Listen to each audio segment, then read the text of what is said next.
Thank you, there's a good place for this. There's a guy in here wearing. Right here. Oh, it's right next to it.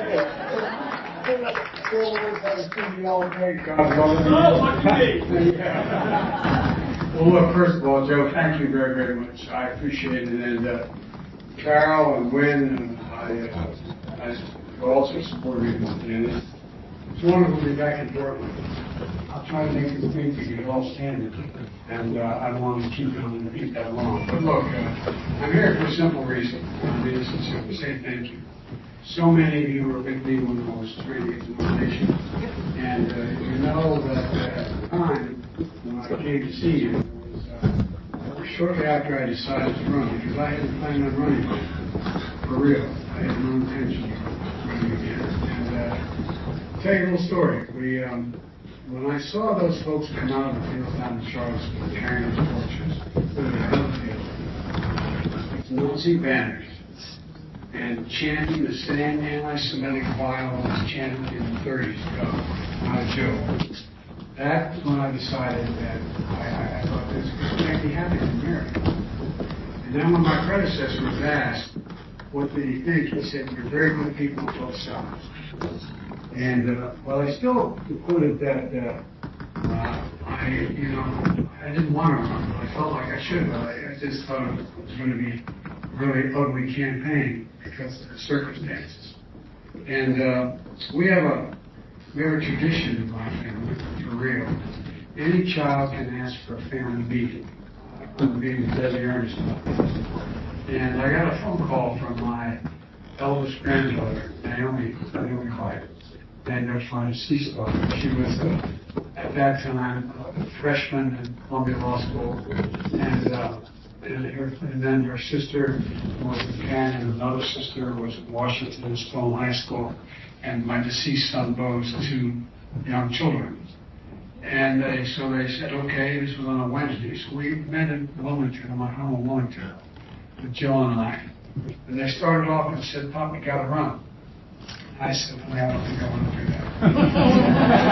I'm serious. It's going to be just a very mean campaign. And I want you guys to have to go through it. Because their whole lives, they had a grandfather who was a senator, a vice president, or vice president. And one of their dads had been an attorney general for a long time as well. And so they knew what it was going to be like. And they started off and said that, Daddy, watch him do it. Watch him do it. And made the case. My youngest, now he's 16 years old, grandson, my son Hunter's son, my son Bo's son, named Hunter, said, Pop, and he took out his cell phone and showed a picture. I'm not saying this, I don't want to tell him to show her.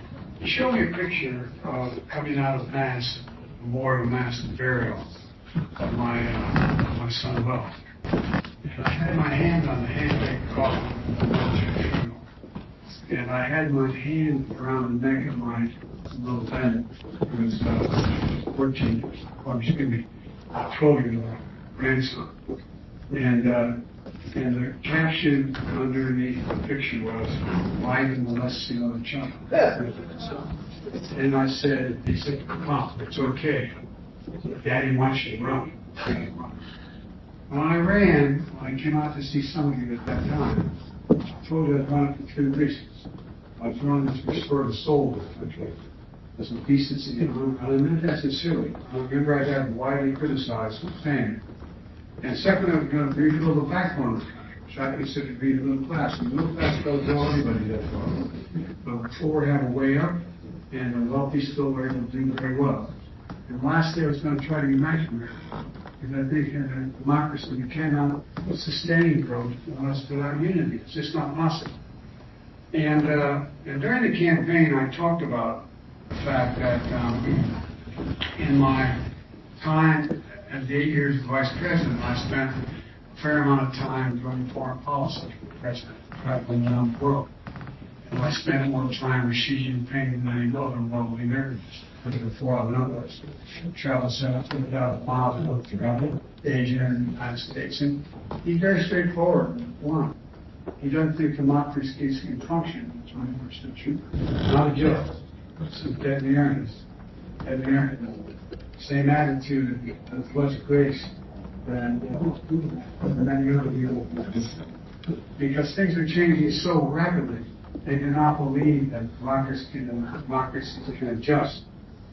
If the world is changing, we're one of those inflection points in world history, where regardless who's head of one state, there's fundamental change taking place. Whether it's a negative change taking place because of climate, or things that are not bad, just technology changing everything. And so one of the things that happened was I found working with, and I mean this sincerely, working with Ron and your delegation, that we all figured out we had to begin to invest in America. We had to invest in America. We used to have, for example, number one infrastructure in the world. We invested in America. One of the reasons why we were the leading country in the world in the 20th century was because we were the best educated country in the world. Others had more prominent education systems for the narrow minority. We're the only country in the world that had universal education, kindergarten through high school, regardless. And it mattered.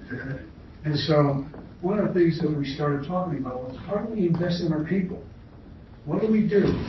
Because so many people are being left behind. And so that's what this was all about when we started. And one of the things that we did, began this administration, we found ourselves in a situation where I believe we had to have a recovery act that was consequential. And I know everybody thought it was crazy. It had nothing to do with inflation, because we decided to spend $1.9 trillion investing in America. And we did. It brought the economy back. And by the way, that same budget year, 2021, we reduced the federal deficit by $350 billion.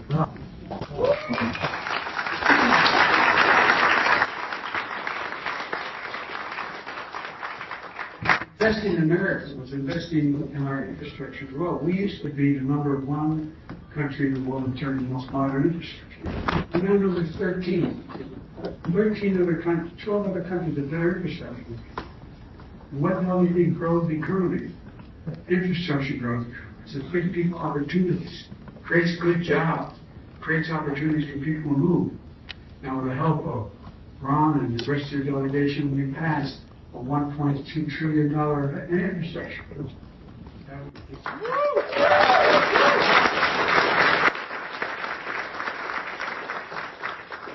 I hope some of you are making more than $400,000 a year. Less than $400,000. You didn't pay a single penny.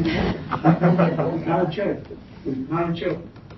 And so what began to happen is we began to rebuild and invest in our people the way we hadn't done before.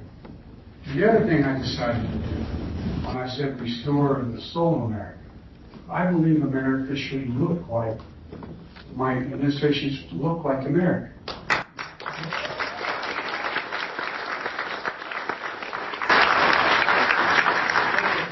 Appointments I've made in the federal government and my cabinet as well, there are slightly more women than men. Because, well, that's important. But it really is important for all those young women out here. It's critically. I've been able to appoint more African American circuit court of appeal judges than every other president in the history of the nation.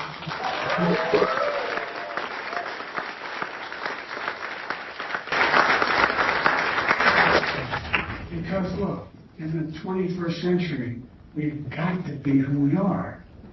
We are an multi-ethnic nation, but we all have one fundamental commitment to all men. You know, we're the only country in the world that is formed based on an idea, not geography, not ethnicity. I'm deadly earnest on that. Only one. What is the reason why we came together? Because we said we hold these truths to be self-evident. All men and women are created equal. Endowed by their Creator, certain inalienable rights. I know it sounds corny, but that's what we are. No other nation in the world has been built on an idea. An idea we have never realized. We have never realized. But until the last guy came along, we have never fully walked away from it. We gradually made progress. And so the point that I want to make to you all is, there is so much that we still have to do. Because, you know, and one of the things that's changed is that, I'll be very brief, on foreign policy, we recall that the last administration, by the way, I'm not just talking about former President Trump. We have a whole, this is not your father's Republican Party. By any stretch of imagination, this is the MAGA Party, not a joke. Think about it. This is a party that's owned wholly by guys like the senator from Texas and others who believe really and truly. Did you ever think we'd be in a circumstance where the Republican platform would be that, and then led the guy head of the regions, the head of the Senate campaign committee in the United States Senate Republican Party, put out a platform, and even Republicans have walked away, saying that every 5 years we should reconsider whether we keep Social Security, let it cut. Now, listen to God's truth. If you want a copy of it, I will send it. That's what they're running on. And by the way, remember why we won all those seats back in 2018? Because they kept for the 500th time trying to do it with the bomb here. Well, what people didn't know, and the point I'm about to get to, they don't know a lot about what we've already done, just like they didn't know then because things moved so quickly. All we had to do, I went into 56 races as a guy who was out of office for 2 years as a former vice president. Guess what? In all Republican districts, incumbent Republicans, we won 46 of them. And here's the deal. It's really important, at least from my perspective. We said, do you know why you have a pre-existing condition and you can't be denied insurance? Because of Obamacare. Yes. Nobody knew it. We won all those races. But what I'm worried about now is that we've done one hell of a job. But the fact is that because things have moved so rapidly, so profoundly, it's hard for people. Let me just give you a few statistics. We have created 7.9 million jobs in the first 14 months of my administration. More than a million jobs. They said manufacturing is dead in America. Well, guess what? We created 430,000 new manufacturing jobs, and it's still climbing. We also, unemployment rate went from 6.4% to 3.6%, the fastest decline in American history. We're in a situation to reduce the deficit by $350 billion in last year's budget, and this year it's on track, literally, to reduce it by $1.3 trillion.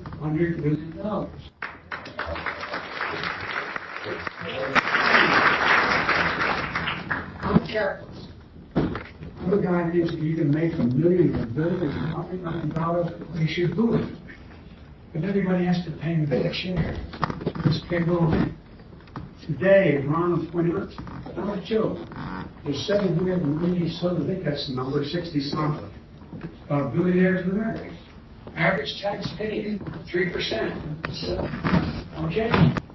I don't want just remember, I come from the corporate state of the world, Delaware. More corporations in my state registered than every other state in the nation combined. But guess what? Of the Fortune 500 companies, 40 of them made a total of $40 billion and did not pay a single penny. Nothing. Look at the firemen who come to help you out. Look at the cops, the school teachers, the nurse.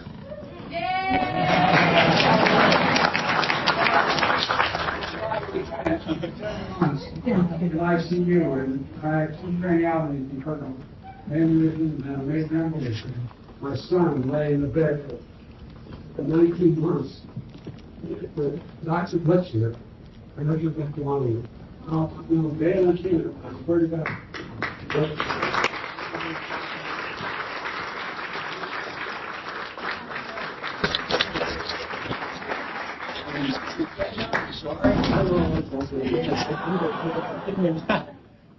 But here's the deal, guys. So much we can do. What I realized is that we're making the same mistake, and I need some economists, put my best button, that we made when in the Obama Biden administration. I remember saying to Barack after we passed the Affordable Care Act, I said, let's take a victory lap. You see it on time. You know, guess what? No one knew what was in it.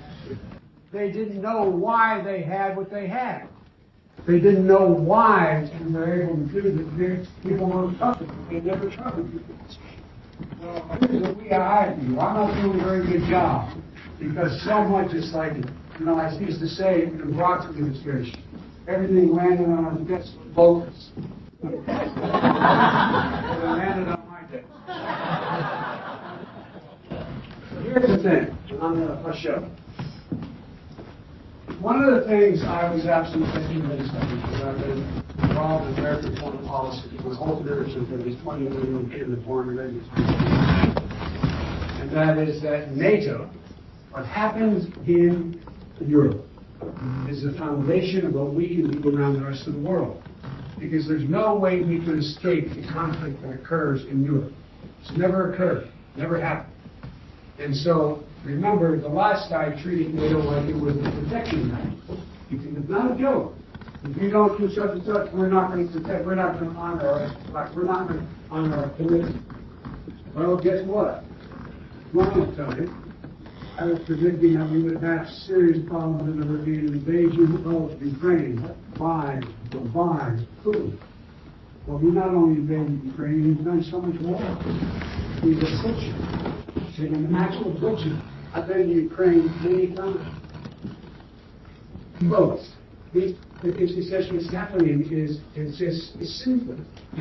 I'm not trying to be moralistic, but it's true. It's simple.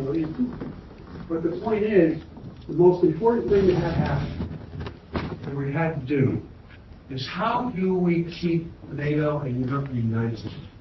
I guarantee Putin has been hoping and believing in this NATO threat.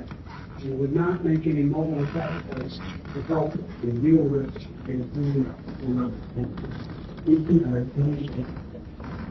guess what?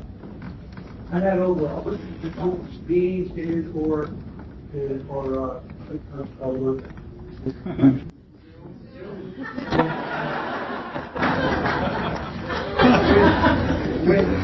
the world leaders. I'm serious, over 120 times. Matter of fact, the press was pointing out that, I guess it was 2 days ago, I called all the world, the major leaders together in the world and said we got to stick together and keeping them. Because if it breaks up, we got a real problem in terms of our long-term security, and a lot of this is going to happen. So it takes time and effort. But I'm not going to send a single American force into Ukraine to start World War III. We're going to give every Ukrainian a military capability that they have that they need in order to protect themselves.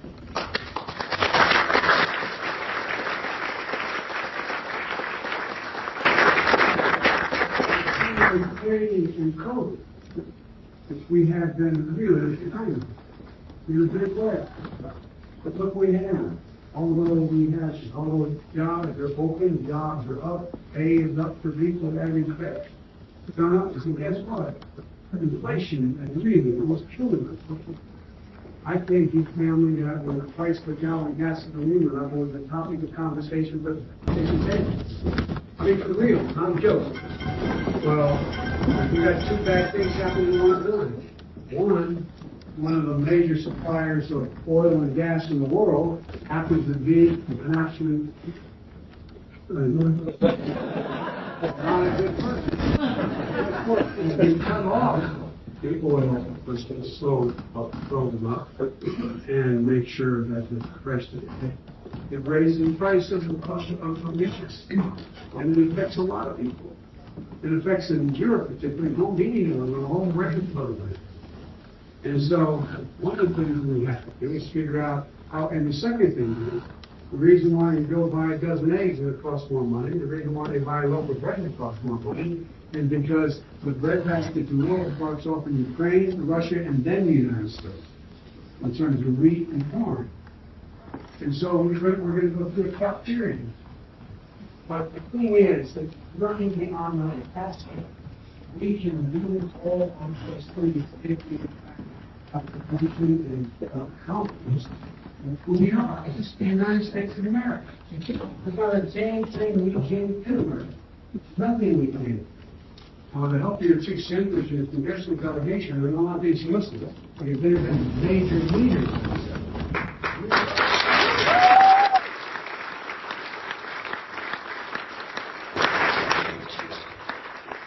In a situation where we're going to gain control. For example, one of the reasons for inflation last year was that 1/3 of all the inflation is because of the lack of computer chips. You heard who off the Intel? Guess what? The head of Intel came to see me, asked me to come and see me. He's going to invest $20 billion in new facilities that he's included. And if we pass the bill and try to senators are trying to get done in the United States Senate, he's going to invest another $100 billion. $100 billion. The United States of America invented education. We're the ones who made it, who made the progress, invest all along. We just stopped investing in ourselves. So you go to Taiwan and go to other places to get computer chips. Well, because the automobile, there's nothing on that cell phone you have in your hand, to the automobile you're driving that can be functionally made without the chips. And guess what? The fact is that we weren't making this. And so what I decided to help your delegation is that there's an opportunity. I'm sorry, Lawrence.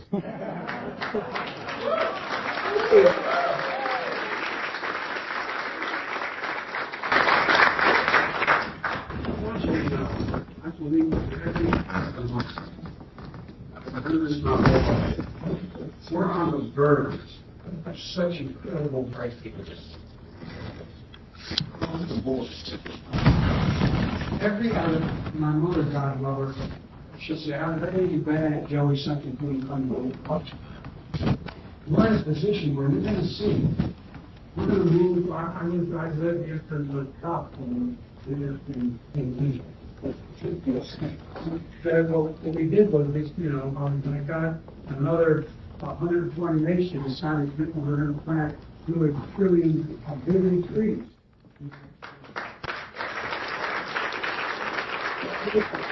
All the research can do with the whole notion of climate change, what we can do. And now we're in a position where we should look at it, we have no choice but the nations who were reluctant to step up and do what they had to do are now going, we have no choice. So I guess what I'm trying to say now, I should have stuck with this. I want to say, I just want you to know, I'm absolutely positive, certain that we can once again lead the world in a way that's consistent with who we are as a people. And we can grow it in ways where we can benefit and put on ourselves with the rest of the world. And all the things we're doing as a climate change, that's all because we will be able to export and not only help the rest of the world, but make sure that we, in fact, create all these good-paying jobs. For example, Intel, we're going to have a total of, I think it's 13,000 jobs on this one site, it's $20 billion. Well, certainly, we're construction, of course, so guess what? The fact of this, that we're doing jobs, running, look at average salary with them. You can be a blue-collar worker and still make $134,000. We are in a position like no other nation. And we can do it and for ourselves while flourishing in other countries. So if there's any time being babies, because it's time, really need. Can't think of any other time. And again, I too got electric from expected to be low when I passed the middle class household when I was 29 years old in the United States Senate. And then my Senate colleague when we were very started to do these things to the new things in the poorest man in Congress. I was making a good salary in the Senate. But my engineering point is working with these things. And really, I'm going to need your help. And it's off your election. making sure that we keep the Senate and keep that. I think we could take up 10.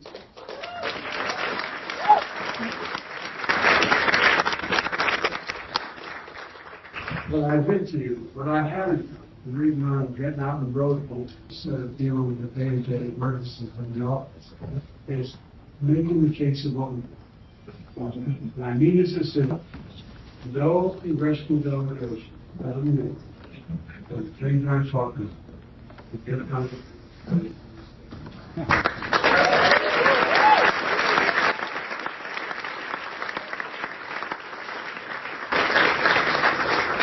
I'm knocking on the door again and saying, we're trying to raise money to help the following people.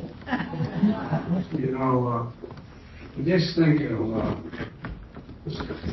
what our Republican colleagues do with their money. I'm serious. What they get them, and they're saying, they're not kidding about it. And we haven't even talked about voting rights, gun violence, criminal justice, immigration, all things that we just have. You know, the good news is we have 50 senators and a vice president. Bad news is there are 51 presidents. Anyone can declare themselves a president, as 2 Democrats have. The idea that somehow we have split the Democratic race, all people read about is the Democrats are divided. 48 members of the United States Senate have voted with the 96% of the time. 48. 2 have not. But all kidding aside, think about it. There's virtually no Republican support. And my colleagues can tell you. And by the way, I've been a guy who's not been one of these guys who just, the other guys are always bad. I mean, it's specific. And I have a reputation, I think my colleagues in the Senate put these things together, Democrat and Republican. But what's happened is that there are a number of Republicans, no better. They're afraid. I know I won't ask the names, but I'm sure my colleagues could tell you for the Senate that at least 6 United States senators have come and said, I know, and no one should vote for this job. But if I do that time there, you know, yeah, it's not very courageous.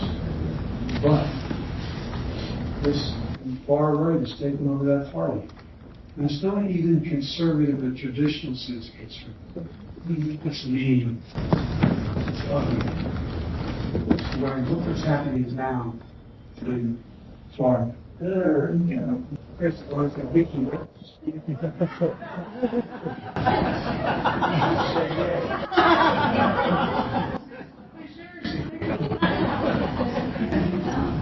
My friend used to say that, Bob, who would have done it? I've spoken to him. I want to thank him for all you did for me last time around. I'm determined to make sure we keep the house in civil. And so, thank you for helping over. We need a system that will work for the rest of the Thank you.